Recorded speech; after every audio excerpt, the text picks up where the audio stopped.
আজকে এই চলচ্চিত্রে আসার পিছনে আমার বড় বোন সুচন্দার অবদান অনেক।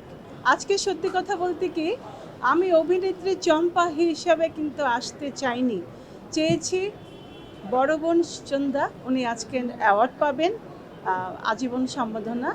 আমি ওনার ছোট বোন হিসাবে আসতে চেয়েছিলাম, কিন্তু কোথায়, আপনারা তো আমাকে ছোট বোন হিসাবে রাখলেন না, সেই অভিনেত্রীর জায়গায় টেনে আনলেন আবার। তো আমি বলতে চাইছি, সুচন্দা আপা শুধু আমার বড় বোন নয়, উনি আমার আদর্শ।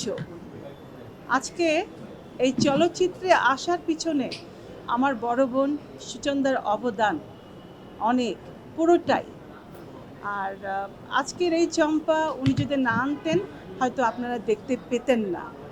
আর আমার হাতে খড়ি দিয়ে হাত ধরে সুচন্দা আপা চলচ্চিত্রে এনেছেন।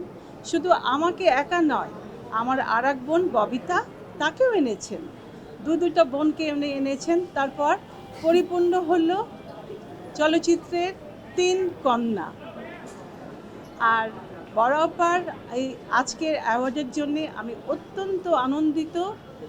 আমার আত্মতৃপ্তি লাগছে যে এই গুণী ব্যক্তিকে, এই ওনার অনেক অনেক গুণের গুণান্বিত এই ব্যক্তি, ওনাকে আজকে যে সম্বোধনা জানানো হচ্ছে, আইফা অনেক সম্মানের সাথে সম্মান দিচ্ছেন, দেখে খুবই আমি আনন্দিত।